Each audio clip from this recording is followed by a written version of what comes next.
성공학이라는 학문의 거장이 있습니다. 브라이언 트레이시라고 하는 분인데요. 이분은 많은 성공하는 분들을 만나고 또 본인이 많은 실패를 했기 때문에 성공에 대한 갈구 속에 지금은 성공학의 대가로 불리는 분입니다. 근데 이분이 성공에 대한 그 연구를 하면서 많은 천재들을 만났다 그럽니다. 우리가 흔히 말하는 천재다는 그런 사람들을 많이 만났는데요, 그들의 한 가지 공통점이 있다는 것이죠. 그것이 바로 경이감이라는 겁니다. 모든 사물과 사건을 그들은 익숙하게 쳐다보는 것이 아니라 마치 어린아이가 처음 본 것처럼 그 앞에서 늘 감탄하더라는 것입니다. 그러면서 이분이 그 천재들이 사는 나라는 어떤 나라일까 해서 아주 간단한 이야기로 그의 책에 표현을 한 적이 있었는데요, 천재들이 사는 나라에 아침에 태양이 떠올랐습니다. 그러자 TV에서 뉴스 속보가 흘러나옵니다. 오늘도 어제와 같이 태양이 떠올랐습니다. 이 뉴스를 보고 모든 사람들이 저마다 손뼉을 치며 감탄합니다. 우리가 볼 때는 당연한 것 같지만 그것이 당연하지 않다는 것을 알고 그것에 그들은 감탄하면서 그 떠오르는 태양을 보면서 감탄하는 것이 그들의 모습이다라고 이야기하고 있는 것이죠. 우리는 올 한 해를 살아왔습니다. 과연 여러분, 올 한 해를 살아온 우리의 마음가짐은 어떠십니까? 과연 하나님께서 우리의 삶을 인도해 주시고 은혜를 베푸셔서 라고 감탄하고 계십니까? 아니면 또 나이 한 살 더 먹어가네 하고 계십니까? 우리는 여러분, 익숙한 일들 속에서 하나님의 놀라운 손길을 볼 줄 아는 자가 되어야 되는 것입니다. 내게 주신 이 시간과 모든 것에 감사하면서 주님을 경외하고 찬양할 수 있는 믿음의 성도가 될 때에 우리의 삶에 다가온 주님의 더 큰 축복을 온전히 볼 수 있는 것이고 그것을 붙들 수 있지 않겠습니까? 2024년 한 해 동안 하나님이 베푸신 그 은혜와 사랑에 감사하며 그리고 그 시간에 감탄하게 되어서 그래서 그 속에 숨겨진 하나님의 놀라운 사랑을 발견하는 오늘 예배의 복된 시간이 다 되시기를 우리 주 예수님으로 간절히 축복합니다. 아멘. 예루살렘 교회, 즉 초대교회는 늘 박해가 있었습니다. 이 박해로 초대교회들이 흩어지게 되는 결과들을 늘 가져왔는데요, 특별히 사도행전 8장에 보면 스데반 집사의 순교와 그리고 6 집사들이 이 세계 곳곳으로 흩어지는 장면이 나옵니다. 근데 여러분, 이때의 박해는 주로 헬라파 유대인들에게 집중이 되어 있었습니다. 우리가 아는 것처럼 초대교회는 헬라파 유대인과 히브리파 유대인으로 나뉘어 있었죠. 히브리파 유대인은 원래 저 이스라엘 땅에 살던 그 유대인들이 예수를 영접하고 믿게 된 사람들이고, 헬라파 유대인은 저 디아스포라로서 저 해외에 사는데 그곳에 예배하러 왔다가 예수 그리스도의 복음의 진리, 성령의 은혜를 통해서 예수를 영접해서 그곳에 함께 머물러 있는 이들을 말하죠. 처음에는 이 헬라파 유대인들에게 박해가 있었습니다. 그래서 우리가 성경을 보면 분명 박해가 있는데 이 베드로와 다른 제자들은 여전히 이전과 똑같이 행동하는 모습을 보게 되는 것입니다. 그런데 이제 여러분, 그 박해가 히브리파 유대인들로 향하기 시작했습니다. 그 말씀이 바로 오늘 본문인 사도행전 12장의 그 박해가 히브리파 유대인들에게 시작되는 것입니다. 대표적인 것이 뭐냐면 야고보 사도가 순교한 것입니다. 그리고 베드로 사도가 옥에 갇힌 것이죠. 스데반 집사의 순교가 첫 번째 순교였다면 이 야고보 사도의 순교는 초대교회의 두 번째 순교를 이야기하죠. 특별히 여러분, 이 야고보 사도의 죽음은 어떤 모습입니까? 예수님께서 제자들을 사랑하셨습니다. 그런데 그 사랑하는 제자들 가운데 특별히 늘 기도할 때마다 데리고 가셨던 세 명의 제자가 있었는데 베드로와 요한과 야고보였습니다. 어떻게 보면 이 세 제자들은 예수님의 기도의 영성을 이어받았다고 할 수 있겠죠. 그런데 이 야고보가 헤롯 왕에게 순교를 당합니다. 그 이후에 헤롯 왕은 그 백성들의 반응을 봤더니 백성들이 기뻐하거든요. 야고보 사도를 죽인 일을 기뻐하자 곧바로 베드로 사도를 붙잡습니다. 그리고 죽이려고 봤더니 그때가 무교절인 것이죠. 이스라엘 백성들은 무교절에는 절대로 사람을 죽이지 않습니다. 그들의 과거의 경험 때문인데요, 유대인들이 출애굽할 때 그들은 노예였죠. 갇혀 있은 존재와 마찬가지였습니다. 그런데 그들이 그 출애굽을 할 때에 그 무교절에 많은 사람들이 죽었지만 그 하나님의 백성들은 살리신 것을 그들은 의미 생각하면서 절대로 무교절은 사람을 죽이지 않습니다. 그래서 이 무교절이 끝난 이후에 이제 베드로를 죽이려고 하는 계획을 갖고 있는 것입니다. 그리고 오늘 본문의 말씀은 이제 다음 날이면 베드로가 죽음을 당하기 직전인 것입니다. 즉 여러분, 예수님의 제자들에게 직접 박해를 가한다는 의미의 핍박이면서 또한 히브리파 유대인들에 대한 핍박이고, 이건 또한 초대교회 전체를 핍박하는 핍박의 시작이 되었다고 이야기할 수 있는 것입니다. 그러한 때에 이 초대교회 교인들은 오직 한 가지에 집중하기 시작했습니다. 그것이 바로 기도였습니다. 오늘 본문 5절 말씀을 같이 한번 읽어보겠습니다. 읽습니다. 이에 베드로는 옥에 갇혔고 교회는 그를 위하여 간절히 하나님께 기도하더라. 아멘. 오직 한 가지, 기도하는 일에 최선을 다하고 그들은 간절한 마음으로 하나님께 매달린 것입니다. 이 기도는 감옥에 갇혀있던 베드로를 위한 기도였으며 동시에 교회를 위한 기도였습니다. 결론적으로 하나님께서는 그 기도에 응답하셔서 베드로를 저 감옥에서 무사히 나오게 하신 것입니다.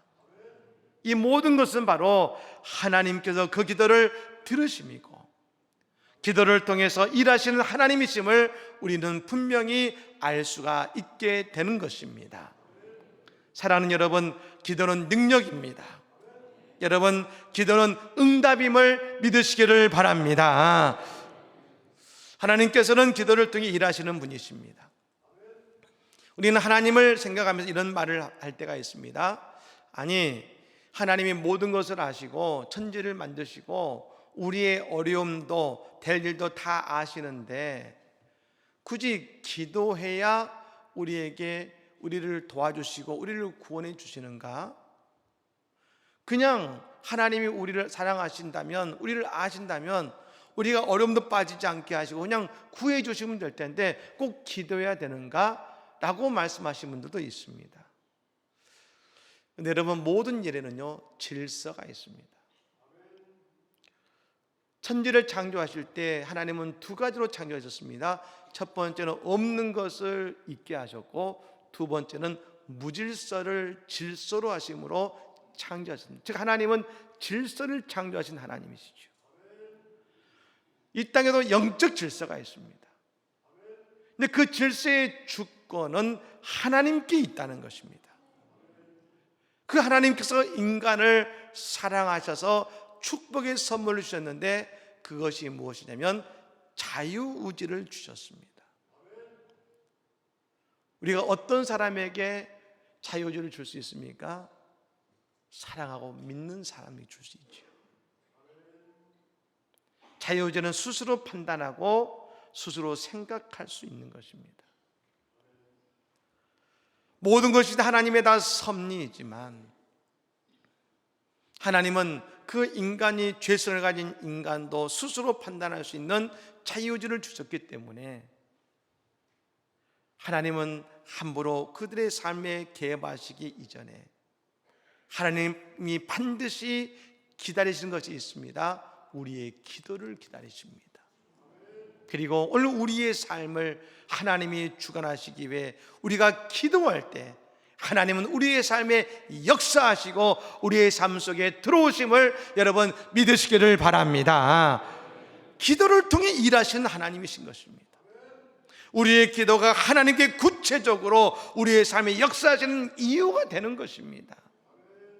야고보서 5장 16절 말씀에 이렇게 고백합니다. 그러므로 너희 죄를 서로 고백하며 병이 낫기를 위하여 서로 기도하라. 의인의 간구는 역사하는 힘이 크미니라.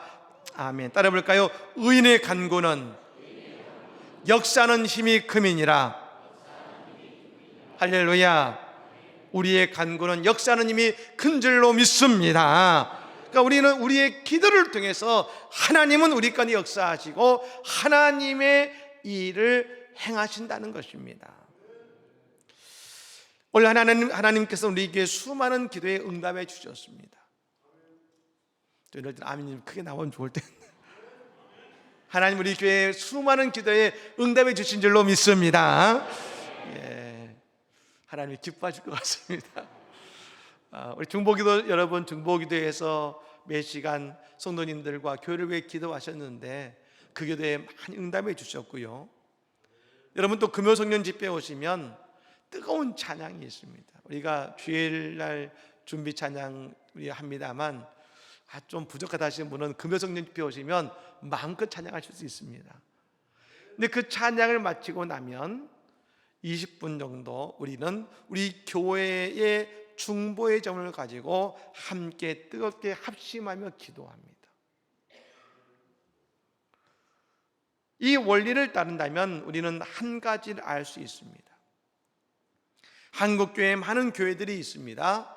이 교회들이 해외에 성전도 건축하고 선교사님들도 돕습니다. 하지만 선교사를 파송하는 교회는 많지 않습니다. 왜요? 예산이 적어서요? 아니요.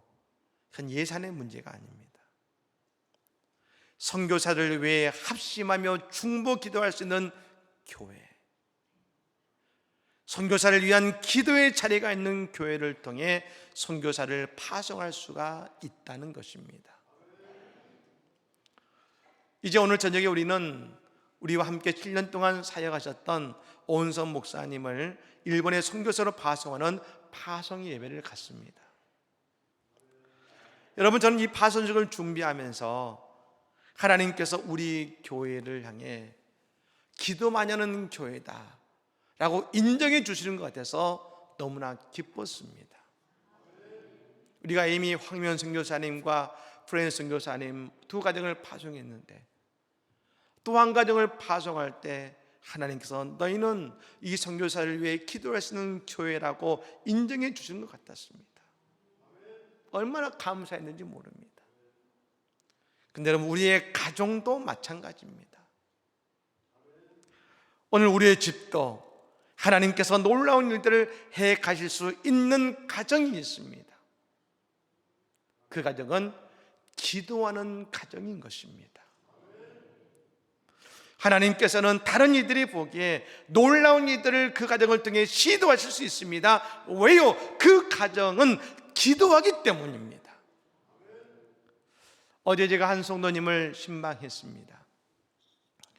여러분, 이 성도님은 그냥 일반 평범한 가정이십니다. 그런데 이분의 기도에 제가 참 은혜를 많이 받았는데요, 이 집사님이 자라실 때 생활이 너무 어려우셔서 공부를 마음껏 하지 못하고 제대로 하기 어려우셨답니다. 왜냐하면 돈을 버셔야 했기 때문에. 근데 그 어려운 시간을 보내면서 하나님께 기도했답니다. 하나님, 나중에 제가 돈을 벌 수 있게 될 때 저처럼 어려워서 공부하고 싶지만 공부를 만까지 못하는 학생들을 하나님 돕게 해주시옵소서 기도하셨다는 거예요. 여러분, 지금도 풍요하신 것은 아니지만 조금 남을 도울 수 있는 처지가 되셨다고 우리 교회의 어려운 학생을 지금 처용히 돕고 계십니다. 이 성도님의 기도를 하나님이 들으심이고, 하나님께서 그 손길에 도울 수 있는 물질과 마음을 날마다 허락하신 줄로 믿습니다. 하나님을 왜 위대한 일을 하고자 하십니까? 여러분, 기도자가 되십시오. 기도의 무릎으로 나오시기 바랍니다. 하나님의 일을 할 수 있는 사람, 여러분, 그는 기도할 수 있는 사람인 것입니다. 하나님께서 우리가 하고자 하는 그 모든 일에 주관자가 되어주실 줄로 믿습니다. 오늘 말씀 묵상하면서 전 여러분, 이 예루살렘 교회 성도들이 참 그들의 기도를 본받을 필요가 있다는 생각이 들었습니다. 그 이유가 있는데요, 그것은 바로 얼마 전에 헤롯 왕에 의해서 사도 야고보가 순교를 당하는 경험을 그들은 이를 목격했습니다. 그리고 그 이후에 베드로도 이 감옥에 갇혔고 죽음의 위기에 있었습니다. 여러분, 그러니 그들의 이 베드로 사도를 위해서 기도했던 것처럼 야고보 사도를 위해서 기도했을 것입니다. 그런데 순교당했습니다. 그러면 우리는 그때 어떤 마음이 들까요? 기도에도 응답이 없고 예수님의 제자 야고보가 죽는 것 보니까 기도한다고 꼭 응답이 있는 것은 아니네.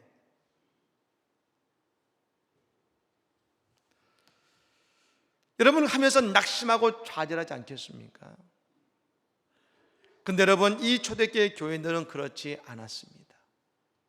힘들었겠지만 여전히 기도하고 그들은 여전히 함께 모여 베드로 사도를 위해 기도했습니다. 오늘 본문 12절 말씀을 읽어볼까요? 같이 한번 읽겠습니다. 시작.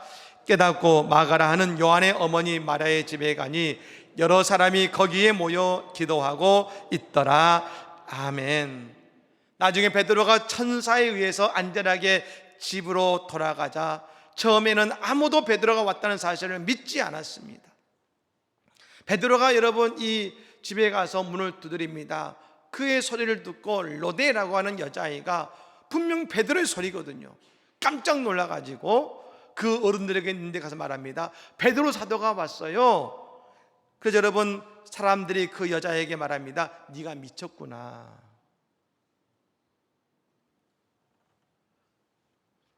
이들에게도 연약한 기도였음을 알 수 있습니다. 야곱의 죽음 앞에서 기도함의 신뢰가 약해질 수도 있습니다. 하지만 그들은 끝까지 그 자리를 지키며 하나님께 기도했다는 것입니다. 우리도요, 자녀를 위해서 기도하고 우리가 여러 가지 문제를 가지고 기도하지만 그 결과가 좋지 못할 때도 있습니다. 그럼 낙심하지요. 기도한다고 응답하시나 생각이 들 수도 있습니다. 그러나 우리는 결코 기도함에 있어서 낙심하지 말아야 되는 것입니다. 우리의 기도가 깊어질수록 우리는 한 가지를 인정하게 되기 때문에 그런 것입니다. 기도의 응답도 중요하지만 우리가 기도하면 기도할수록 우리는 모든 주권이 하나님께 있다는 것을 깨닫게 될 줄로 믿습니다. 스데반의 순교는요, 모든 이들에게 충격이었습니다. 여러분, 처음으로 그리스도인이 순교를 당하는 것을 목격했습니다. 초대교인들에게 얼마나 큰 충격이었습니까? 하지만 스데반의 순교의 현장 근처에 있었던 그리스도인들은 스데반 집사의 소리를 분명히 들었습니다. 사도행전 7장 56절이죠. 말하되 보라, 하늘이 열리고 인자가 하나님 우편에 서신 것을 보노라 한대. 그렇습니다. 스데반의 고백을 들은 모든 초대교인들은 예수님께서 친히 지금도 그를 위해 일하고 계신다는 것을 알게 되었습니다.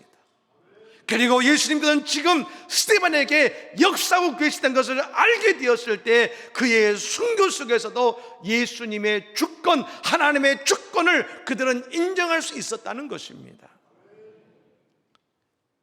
여러분, 그래서 우리가 기도하면 기도할수록 우리는 오직 한 가지, 하나님의 주권을 인정하는 하나님의 자녀로 우리의 마음이 바뀌게 되는 것입니다. 그리고는 믿게 됩니다. 하나님이 반드시 내 삶 속에 이것에 응답을 주실 것이다. 우리는 분명히 확신하고 믿을 수 있게 되는 것입니다. 여러분, 우리가 우리의 기도를 통해 우리의 모든 일의 주권을 예수님께 내어드리는 성도가 되기를 간절히 축복합니다. 오늘 여러분, 이 성경의 말씀 가운데 우리는 두 가지의 모습을 봅니다. 기도하는 사람은 세상의 기대가 아니라 하나님께 기대하는 자가 되더라는 것입니다. 오늘 보면 11절 말씀 한번 읽어볼까요? 한번 읽어보겠습니다. 시작. 이에 베드로가 정신이 들어 이르되 내가 이제야 참으로 주께서 그의 천사를 보내어 나를 헤롯의 손과 유대 백성의 모든 기대에서 벗어나게 하신 줄 알겠노라 하여 아멘. 여기서 우리는 유대 백성의 기대가 무엇인지를 알 수 있습니다. 그들은 기독교인들을 박해하고 죽이는 일이었습니다. 하지만 하나님의 일하심은 천사를 보내셔서 베드로를 헤롯과 유대 백성의 기대에서 벗어나게 하시는 것이었습니다. 무사히 그것을 빠져나오게 하셨습니다. 감옥에 여러분 베드로가 어떻게 있었습니까? 쇠사슬에 손목이 여러분 묶여지고, 그리고 두 병사가 베드로의 이 팔짱을 끼고 있었습니다. 그리고 그 문 앞에 두 초소의 병사들이 그것을 지키고 있고, 마지막에는 거대한 철문이 문이 닫혀서 베드로를 나가지 못하는 막고 있었습니다. 그런데 여러분, 베드로는 무사히 감옥을 걸어서 나올 수 있게 된 것입니다. 세상의 기대는 베드로를 야고보처럼 죽이는 것이었지만 하나님의 기대는 저 베드로 사도가 다시금 하나님의 교회, 예루살렘 교회의 수장으로서 귀하게 쓰임받기를 원하셨던 것입니다. 그래서요, 저 베드로를 감옥에 나오게 하시는데요, 하나님은 하나님의 방법으로 그 일을 행하시더라는 것입니다. 그 누구도 하나님께서 베드로를 감옥에서 걸어 나오게 하실지 몰랐을 것입니다. 그런데 여러분, 천사는 베드로가 몰래 탈옥하게 하는 것이 아니라 친히 그 감옥을 걸어서 나오게 하신 것입니다. 이것은 바로 베드로도 그리고 모든 초대교인들의 간절한 기도가 있었기 때문에 하나님이 그와 같이 행하신 것 아니겠습니까? 그렇습니다. 우리의 기도에 하나님은 반드시 일하시는 것입니다. 역사해 주시는 것입니다.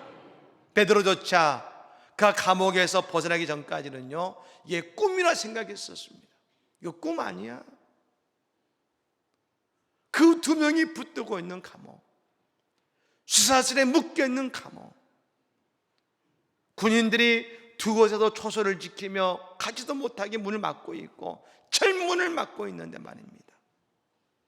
하나님은 천사를 보내주셔서 하나님의 방법으로 베드로의 쇠사슬을 벗어나게 하시고 옷을 입게 하시고 걷게 하시고 철문을 열어서 안전하게 나오게 하신 것 아니겠습니까? 2024년 오늘 이 베드로와 같이 몇 겹의 어려움과 힘든 저주의 분은 계시지 않으십니까? 세상 누가 봐도 도저히 나올 수 없어. 그것이 우리의 병일 수도 있고, 우리의 경제적 문제일 수도 있고, 우리의 자녀의 문제일 수도 있고, 도저히 길이 없어요. 도저히 방법이 없어요. 근데 우리는 기도합니다.